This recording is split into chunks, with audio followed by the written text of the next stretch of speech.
Welcome to the Pencil Bob channel. I hope you enjoy the story.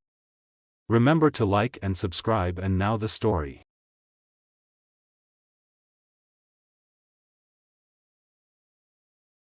The cabin looked like something out of a horror movie. It was old, dilapidated, and covered with vines and moss. The windows were boarded up, the door was hanging by its hinges, and the roof was caving in. It stood in the middle of a clearing, surrounded by towering trees that blocked out the sun. But to Jake and his friends, it was the perfect place for a weekend getaway.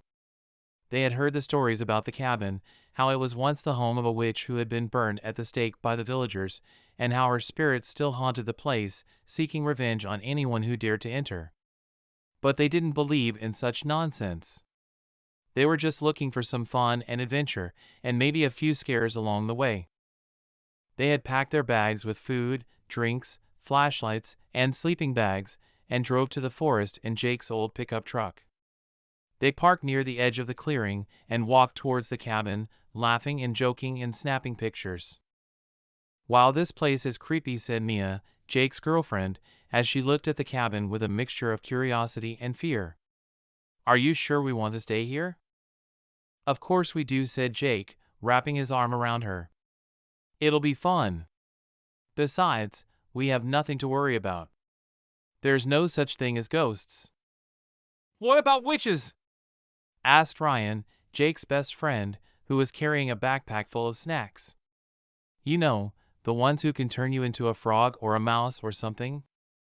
"Or worse," added Lisa, Ryan's girlfriend, who was holding a flashlight and a camera. "What if she curses us or hexes us or puts a spell on us?" "Stop being such scaredy cats," said Jake, rolling his eyes. "It's just a cabin. A cabin that no one has lived in for hundreds of years. There's nothing here but dust and cobwebs and maybe some rats. Come on, let's go inside and check it out." He pushed the door open and stepped into the cabin, followed by his friends. The inside was dark and musty and smelled of mold and decay. The floor was covered with dirt and debris, and the walls were lined with shelves full of jars and bottles and books. In the center of the room, there was a fireplace, a table, and a chair. On the table, there was a black cauldron, a candle, and a book. "Wow, this is so cool," said Lisa, shining her flashlight around the room. "It's like a museum. Look at all this stuff. It's like the witch left everything behind."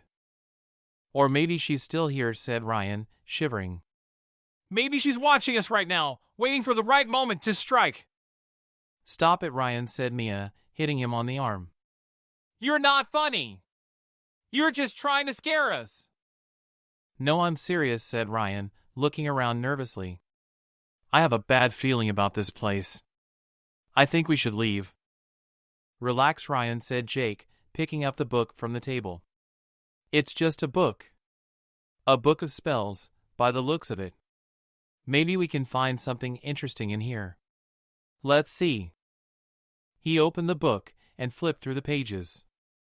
The book was written in a strange language, full of symbols and signs that he couldn't decipher. But as he turned the pages, he noticed that some of them had illustrations depicting various scenes of magic and horror. He saw a picture of a woman being burned at the stake, surrounded by angry villagers. He saw a picture of a man being turned into a frog, with a wicked grin on the witch's face. He saw a picture of a group of friends being cursed by a dark spell, their bodies twisted and deformed. He felt a chill run down his spine as he realized that the last picture looked eerily familiar. It looked like him and his friends, in the cabin, in the forest.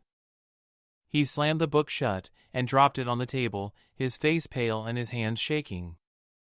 "Guys, we need to get out of here," he said, his voice trembling. "Now." "Why? What's wrong?" asked Mia, alarmed by his sudden change of tone. "Trust me, we just need to go," he said, grabbing his backpack and heading for the door. "This place is not safe. It's cursed." "Cursed? By who?" asked Lisa, following him. "By her," he said, pointing at the book. "The witch. She's still here. And she's angry." He reached for the door and pulled it open, expecting to see the clearing and the truck. But instead, he saw a wall of trees blocking his way. He blinked and rubbed his eyes, thinking he was seeing things. But the trees were still there, thick and dark and menacing. He turned around and saw that the other windows and doors were also blocked by trees.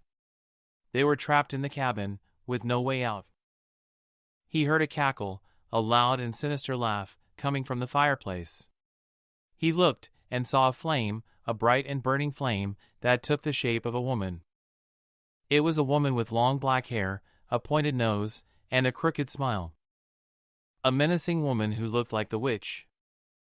"Hello, my dears," she said, her voice raspy and cruel. "Welcome to my home. I've been expecting you." She laughed again, and the cabin shook as the trees closed in and the darkness fell.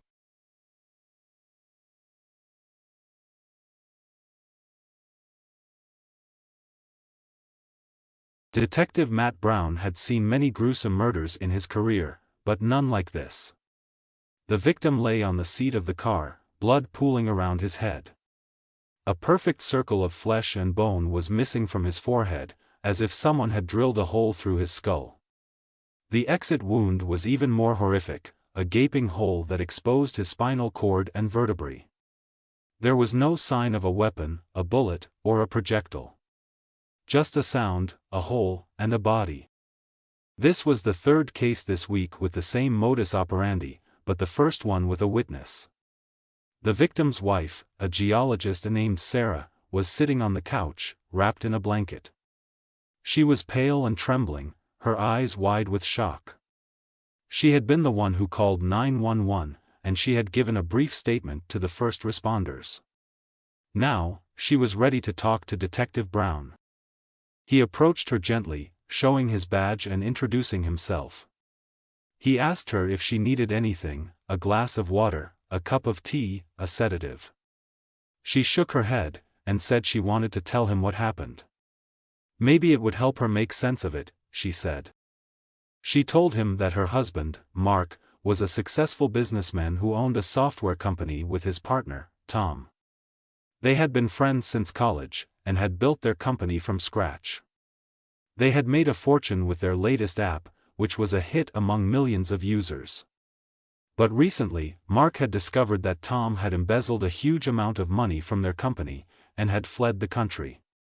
Mark was furious, and had vowed to find him and make him pay. He had bought a gun, and had hired a private investigator to track down Tom's whereabouts. Sarah said that Mark had received a phone call from the PI earlier that day, saying that he had found Tom's location. He was hiding in a remote cabin in the woods, about 100 miles away. Mark had packed his gun and some clothes, and had told Sarah that he was going to confront Tom and get their money back. He had kissed her goodbye, and had told her not to worry, that he would be back soon. Sarah said that she had tried to stop him, to reason with him, to tell him that violence was not the answer.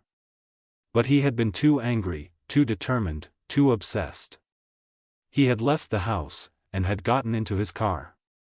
She had followed him to the driveway, still pleading with him to change his mind. He had ignored her, and had started the engine. That's when it happened. Sarah said that she had heard a loud, metallic sound, like a steel hammer hitting a rock.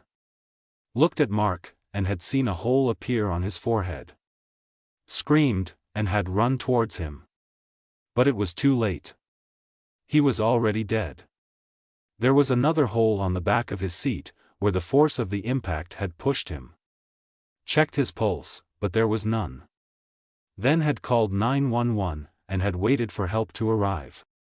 She said that she had no idea what had killed him, or who had done it, that she had not seen anyone around, or any vehicle, or any weapon. It was like a phantom or a ghost had shot him, out of nowhere. Detective Brown listened to her story, and took notes. He asked her some questions, to clarify some details, to check for inconsistencies, to look for clues. He asked her if she had any enemies, or if Mark had any rivals, or if Tom had any accomplices. She said no, that they had a happy life, that they had many friends, that they had no trouble with anyone. He asked her if she had heard of the other victims, the ones who had died in the same way as Mark. She said yes, that she had seen the news, that she had been horrified by the killings. But that she had noticed a pattern, that all the victims had been angry, and had been planning to do something violent. Saying that she had wondered if it was some kind of divine intervention, that God was punishing them for their sins. Detective Brown frowned, and said that he did not believe in such things. He only believed in facts, and evidence, and logic. There had to be a rational explanation for the murders, and that he was determined to find it. Detective Brown, however, had 0 suspects, perhaps a few leads that he could follow. He didn't mention that to her. He thanked her for her cooperation, and told her that he would be in touch. Gave her his card, and told her to call him if she remembered anything else, or if she needed anything. He told her that he was sorry for her loss, and that he would do his best to catch the killer. Got up from the couch and left the house feeling horribly drained. Driving away, feeling frustrated and puzzled, knowing that he had no idea who was behind the murders, or how they were doing it. No idea what their motive was, or what their next move was. No idea how to stop them, or how to protect other potential victims. He had a feeling that he was dealing with something beyond his comprehension, something that defied all logic and reason. Something that was not human. He had a bad feeling that he was dealing with something out of a horror film.